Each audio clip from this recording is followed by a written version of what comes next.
Hey guys, welcome back to the channel. Today I have the Aliencell X1. It's a brand new to market diode laser that comes available in 20, 40, and 60 watt versions. Aliencell was kind enough to send me over the 40 watt version to do a bunch of testing and content on. So let's go back in time and I'll show you the unboxing and go through some of its features and some of its parts, but definitely stay tuned for future videos where I'm going to be diving into this thing quite a bit more. Alright, let's get into it. Okay, so here I am just unboxing it. I sped it up quite a bit. There's a ton of foam in this thing. It came really well packaged, but it's quite a large box and it is really heavy. You'll see here the dimensions are 30 inches deep by 35 inches wide. It also sits 8.5 inches off the table. I was able to slide this thing on the table by myself, but I would definitely recommend two people. Here you can see I cut away the box and I'm just sliding all the material out from underneath it. Right now I just have it on this folding table, but I definitely have to build a sturdier stand for it.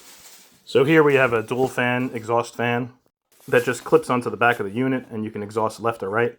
And here's the air assist pump with a push fit quick release style connector. And here we have 22 blades for the work bed. They'll be spaced about 1 inch apart. And here's the laser head, a 40 watt version.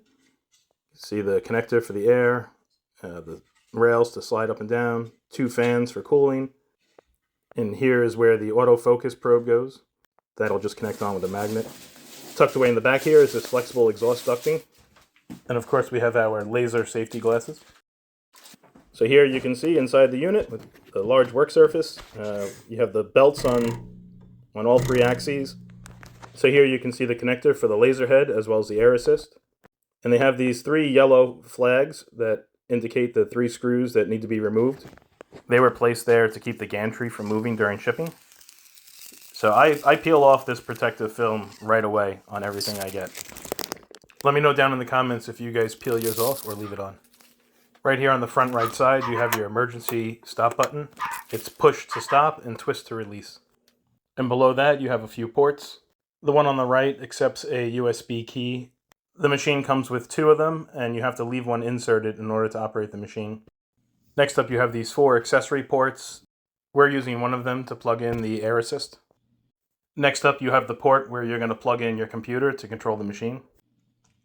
And last up you have a USB port where you can load jobs or update firmware, is what I'm guessing. Okay, and in the back of the machine we have a couple of ports. The one on the left is where you're going to plug your hose in for your air assist. The one on the right is where you would plug in for the fire extinguisher system. Under that is where you plug your power cable in for powering the machine and the switch to turn it on. Okay, moving to the inside of the machine. On the underside of the lid we have dual cameras for material positioning, as well as this 1 camera in the corner, the front left, that we can use to view the laser remotely. Okay, next we have the draw, the crumb tray that pulls out from the front handle here. And when you pull it out, it's going to come out with either the honeycomb or the blades, whichever one you have installed. And back there, in the back right and in the back left, are these 2 strong magnets that securely hold it in place. So here we're going to use the middle size Allen key. It's listed as a 2mm. These are the screws that secure the gantry during shipping. It's important to note that there are actually 4 screws on the y-axis, 2 on the left and 2 on the right. So you're going to see me go back. Here I am zooming in, and there is the additional screw that has to be removed from both sides. They're holding some type of like rubber bumper. So here you can see the bumpers coming out. And then once those additional screws are removed, you'll be able to slide the gantry forward and your machine will have complete freedom. So here you have your cable as well as your air assist tube. And here is the 40 watt laser head that slides down in the rails and gets locked with a lever on the left. So here you have your connector that's going to power and control the laser. It has those 2 tabs sticking up. Those are going to index into the 2 slots on the left there. There's no locking tab on this connector, it's just a push fit. Then you can go ahead and take that air assist hose and just slide it down on top of the fitting.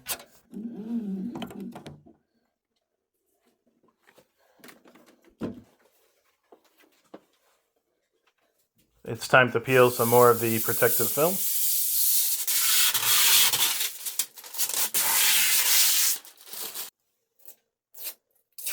This one was not as satisfying. So here we are putting the blades into the bed. I started with one blade all the way on the left, but by the time I got to the end, I realized I had to take that blade and move it over, and that kept them perfectly centered.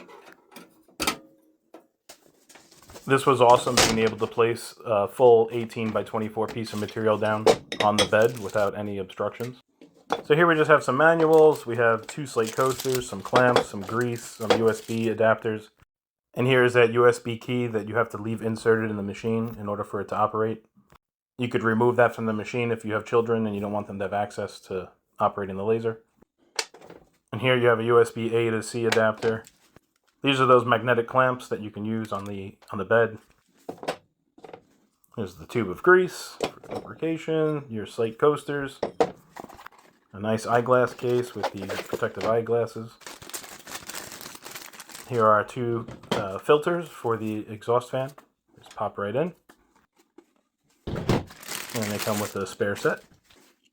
Now this is the autofocus module that's going to attach to the left of the laser head. There's the little probe. And you just attach it to the left of the head right here. It has a magnet inside. It just clicks right on. Very easy. And they give us a couple of, I guess, spare lenses. These are those 3 Allen keys. There's that exhaust duct again. Your power adapter for the air assist, along with a USB A to C cable. A couple of cords for the power adapter and the machine. And here is your cable for the accessories. This one is for the air assist. So this exhaust fan has threads inside of it for screwing the ductwork into it. They are reverse thread. I've already reached out to Aliencell. I'm going to see if maybe we can get the STL file for these threads so we can make adapters for our exhaust system to vent out. What's nice about this fan is that you can snap it onto the back facing either to the right or to the left depending on where your vent is. And here's the air assist tubing. It's very rigid. It measures 30 inches long and about a 1/4 inch outside diameter. And you can see here it just pushes right into this push fitting on the air assist module, as well as into the laser machine itself. And you can just push in on that black piece in order to remove it. The feeling reminds me of like a PEX tubing, and it just pushes right in there. And here's a shot of me just snapping on the exhaust fan onto the back of the machine. Super simple. There's like 2 tabs. Just plug in this adapter and then plug the other end into the air assist. And finally for that, you're just going to take a cable, the accessory cable, and plug it into the air assist, as well as into one of the accessory ports on the side of the laser. And so our air assist is now good to go.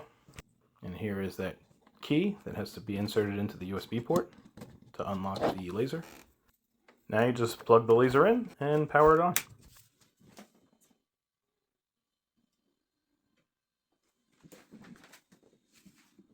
It then takes you through a few settings of selecting a language, accepting some things, hooking up to your Wi-Fi, and then updating firmware. After the firmware does the update, it does require the machine to reboot. The laser does go through a pretty intense calibration process. It has the sound similar to something like a jet engine getting up to speed, which we should hear starting up right about now.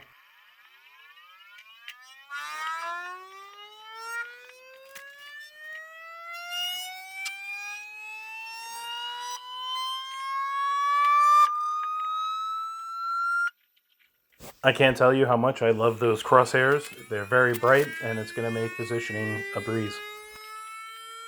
Hey, if you're thinking about purchasing this machine, please go ahead and consider using the link in the comments to help support the channel. Now, my understanding is this calibration process was carried over from the 3D printing world. And here it looks like it's going home in the back left corner. Great success. So I didn't immediately see a way to manually jog the machine or to manually fire the machine, say to do something like a ramp test. But as I become more familiar with the machine, I will share that information in a future video. You can see here that you can toggle the lights between high, medium, and low. Please go ahead and like and subscribe so you could be notified of future content. I'm going to be putting out a lot more videos on all things laser and CNC related. Thanks for watching, and I'll see you on the next one.